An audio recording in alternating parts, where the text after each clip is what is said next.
Bonjour à toutes et à tous, c'est RSBike. Aujourd'hui on se retrouve pour une nouvelle vidéo. Nouvelle moto. Non, je déconne.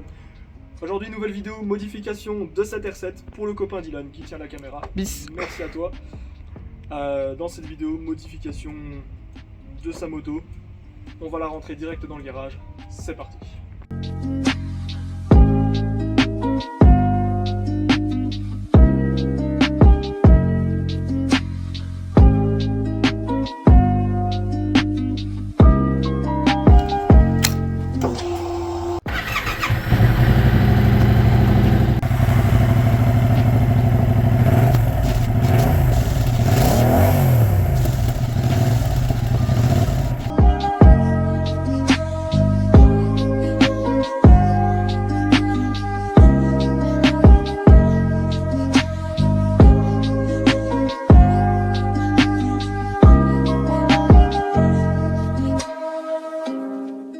Après ces quelques plans, je vais laisser la parole à Dylan, l'heureux propriétaire de cette R7. Alors, salut à toi Dylan. Salut. Présente-toi en quelques mots pour les abonnés, ta moto, qu'est-ce qu'on va faire aujourd'hui? En quelques mots, comme vous voyez, c'est une R7 2024. Donc, petit aparté vite fait, elle est toute neuve vu que j'ai eu un accident avec l'autre.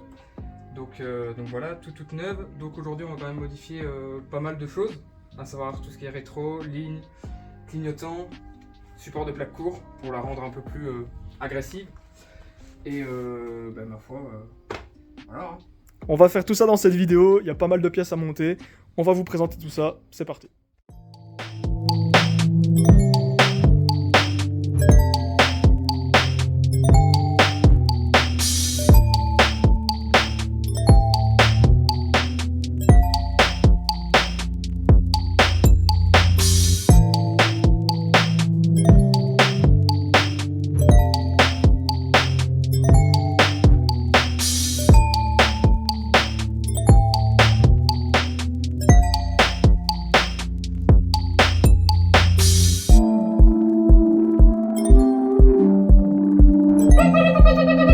Y'a pas de cata, ça résonne bien.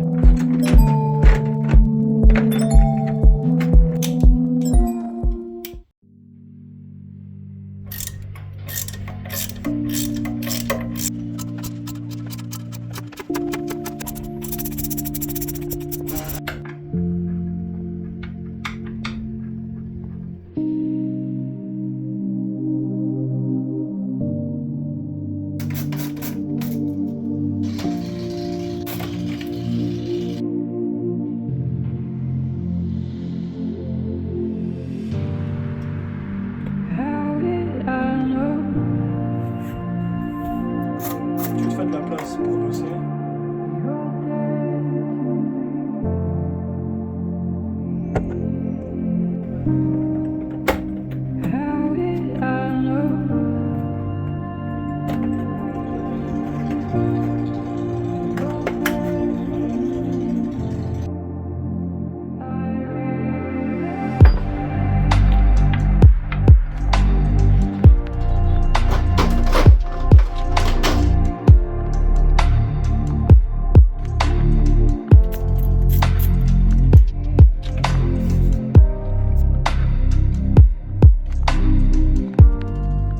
On s'est fait de la place pour travailler tranquillement au niveau de la ligne d'échappement.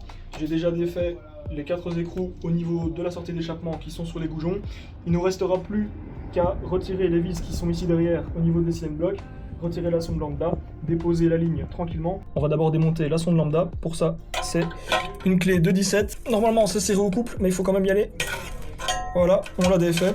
Donc la sonde lambda, ça permet de calculer les taux d'échappement qui sortent pour pouvoir gérer les bonnes données. Pour le démontage de la ligne d'échappement, en sachant que j'ai déjà dévissé les écrous à la sortie des cylindres, on va venir ici à ce niveau-là, sur le cylindre bloc. Je sais pas si on verra très bien la caméra, mais ici derrière, il y a une grosse vis de 12 et il y a 2 petites vis de 10 pour les supports. Mais nous, ce qui nous intéresse, c'est la vis de 12 pour pouvoir faire tomber le catalyseur et donc le reste de la ligne.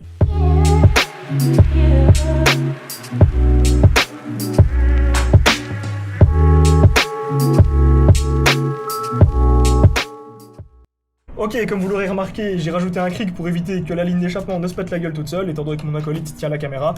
On met un cric pour la sécurité. Ici, on va juste faire un petit peu différemment que de l'autre côté. Là, j'avais un Racagnac de 1,5, là je passe sur une taille de 1/4. Parce qu'ici, étant donné que l'accès est assez restreint et qu'il y a la chaîne et tout ça, on va utiliser cette taille-ci. C'est aussi du 12 et ça nous permettra de dévisser hop, la dernière vis pour faire tomber la ligne. Et comme vous voyez, ça passe sans problème. Ensuite, on vient comme ceci pour défaire la vis. Et ça va nickel. Le filetage est assez long, donc prenez votre temps et ne vous pressez pas.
Une petite astuce, quand vous faites le changement de votre ligne d'échappement, moi c'est personnel mais je vous recommande de le faire, c'est protéger votre sonde lambda dans un petit sac plastique comme ça avec un colson.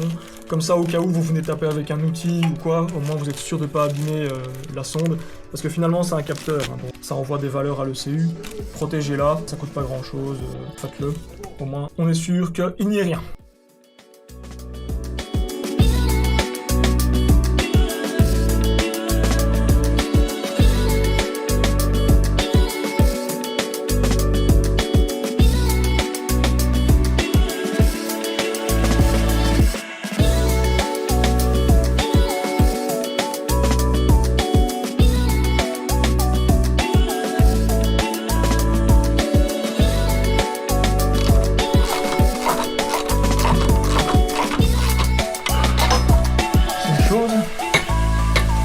Bon, c'est la 2,5.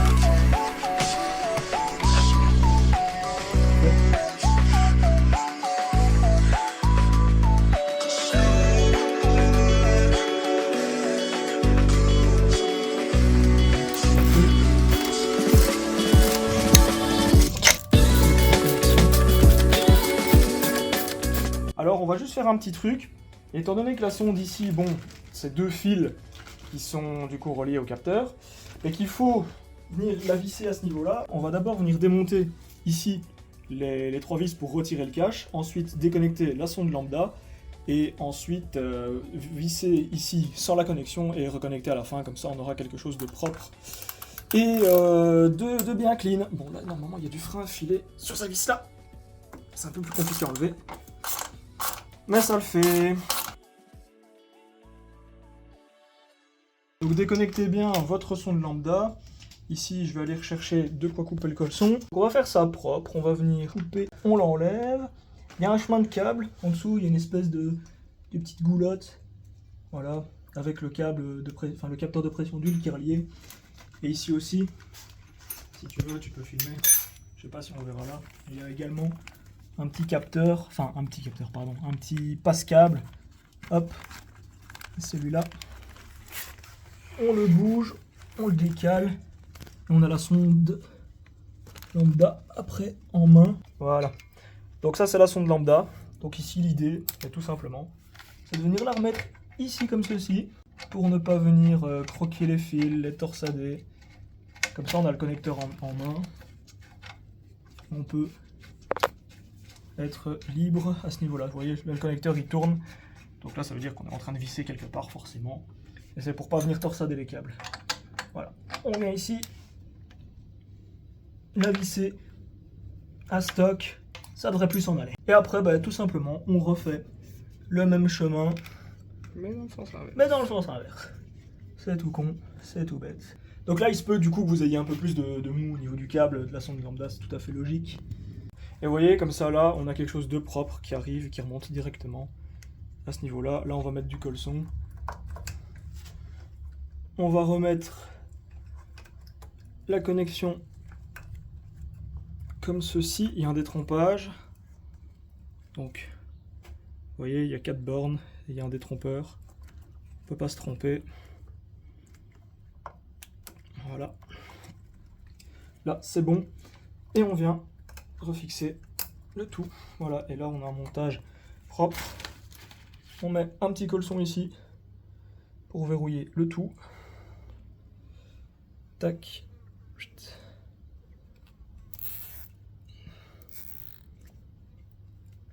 Et là, c'est nickel. On a notre câblage qui est correctement installé. Le câble qui revient ici, qui passe là en dessous et qui va directement jusqu'à la sonde lambda. Et vous voyez, le câble n'est pas torsadé, croqué. On voit directement les 4 fils qui arrivent ici. Et on vient bien évidemment après remettre le cache de protection qui, comparé à la MT-07, est en métal. Ça permet un meilleur renfort au niveau du cadre. Et niveau esthétique, je trouve que c'est quand même un peu mieux.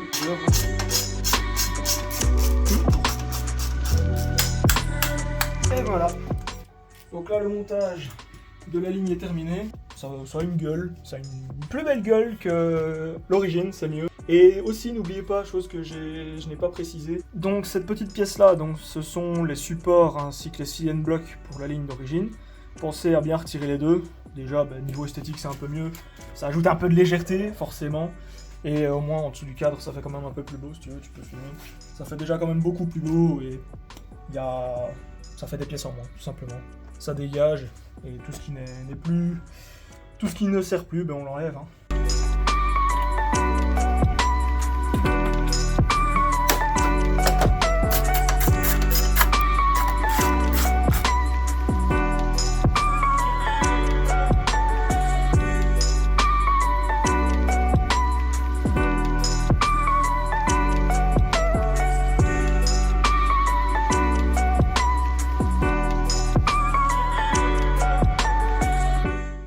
Après avoir tourné et fait le montage pendant plus ou moins 1h30 de cette ligne, on va la démarrer, hein. On va voir si tout se passe bien. Donc moment le plus satisfaisant, on met le contact. On a retiré la sonde lambda, donc on regarde qu'il n'y ait pas de code défaut, le neutre, pression d'huile, ABS, c'est normal. Je te laisse la démarrer.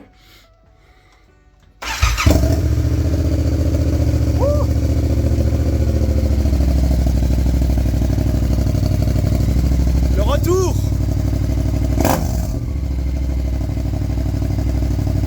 Il y a toujours la chicane.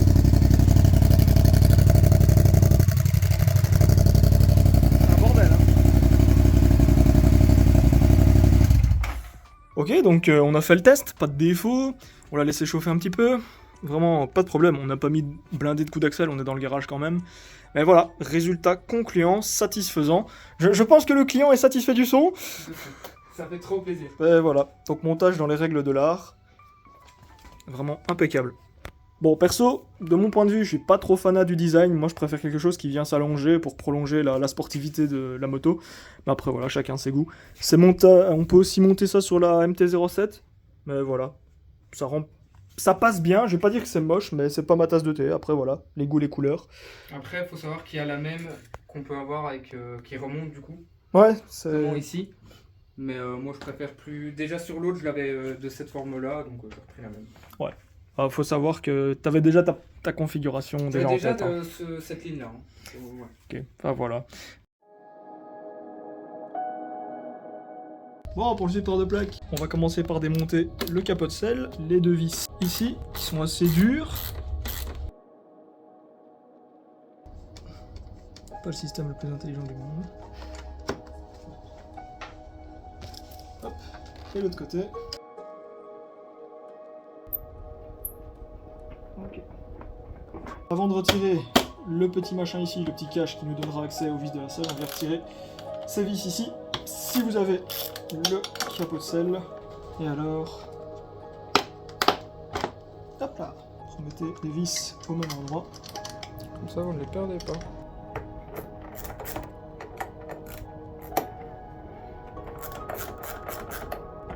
Et voilà, pour la selle. Youp. Ah, c'est tout beau, tout neuf. C'est que c'est la première fois que je retire la selle conducteur. Même sur l'autre, je l'avais jamais fait.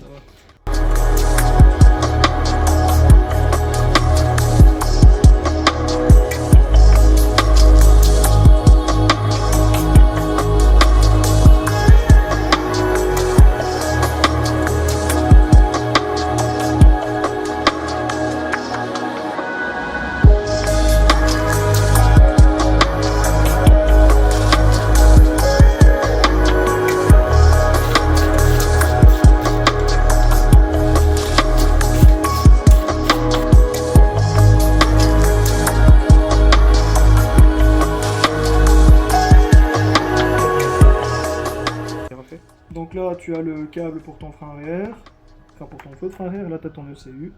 Là, du coup, tu as ton capteur de chute juste en dessous. Alors ici, ben, là, c'est la petite rigole avec tous les câbles, etc. qui vont nous intéresser. Support de plaque d'origine que naturellement jamais personne ne garde. C'est d'une extrême grande utilité. C'est très laid. Tac. Et c'est bon.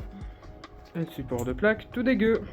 Ok, bah pour le montage du RG comme d'habitude, les 3 vis, le faisceau électrique, la première petite vis qu'on vient caler ici en dessous en ayant mis préalablement du Loctite.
Voilà, maintenant après le support de plaque et les clignotants, le sélecteur, enfin plutôt le cale-pied taillé masse, ça va plutôt être pas mal. Donc ça, on va le conserver, on va monter cette belle pièce-ci à la place, et c'est la bonne pièce, je suis juste mise à l'envers.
Et voilà les gars, on en a terminé avec le montage de la moto. On a été les sortir toutes les deux pour voir si tout allait bien. On a bientôt un gros road trip de prévu, donc on a été faire un petit tour, voir s'il y avait des problèmes ou pas, mais tout va bien.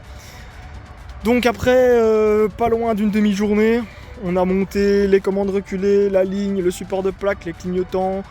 Ça aura été vraiment une grosse journée. Mais bon voilà, ça a fait un heureux. Très heureux même.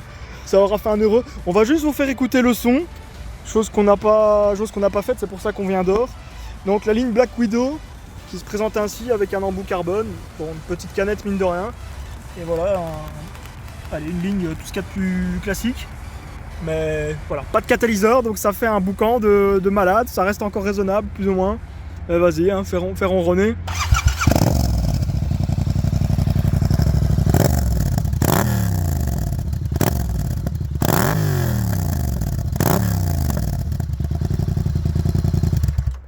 Voilà, ça crépite bien. Ça crépite vraiment plutôt bien. Bon, comparé à l'Acra, je pense quand même que niveau bruit, t'es bien au-dessus. Oh, pas grand chose, c'est. Pas trop loin. Mais voilà, on aura fait un beau boulot. Voilà ce que ça donne donc au niveau des commandes reculées. Vraiment taille et masse, c'est vraiment magnifique. C'est un meilleur rendu que l'origine, je trouve. En tout cas, sur une moto full noire comme ça rend vraiment bien. Ça, c'est pour le levier, enfin pour la pédale de frein, et de l'autre côté pour l'embrayage, enfin pour le sélecteur de vitesse. Voilà ce que ça donne. Donc avec le petit logo R7 chaque fois gravé dessus. Voilà, full black, c'est vraiment pas mal. Et alors, forcément les petits inserts au niveau de la boucle arrière avec la petite animation. Paf! Ça rend vraiment plutôt bien. C'est du LED, vraiment quelques petites bandes LED, c'est plutôt stylé. Le montage était plutôt chiant, mais vraiment nickel. Voilà, on se retrouve donc sur le Lion de Waterloo pour clore cette vidéo. J'espère que celle-ci vous aura plu. Si c'est le cas, n'hésitez pas à mettre un gros like pour nous soutenir comme d'habitude, ça fait vachement plaisir. Ça nous motive à tourner davantage de contenu comme celui-ci. N'hésitez également pas à vous abonner, c'est très important. Pour ne pas manquer la suite des prochaines vidéos, n'hésitez également pas à laisser un petit commentaire, ça fait toujours plaisir aussi. Et à nous suivre sur les réseaux sociaux. Donc j'afficherai celui de Dylan juste ici. Et le mien, voilà. Hein. Vous le connaissez par cœur, hein, RSBike57. Et voilà, sur ce, on se dit à la prochaine dans une prochaine vidéo. Ciao, ciao, bye et gaz.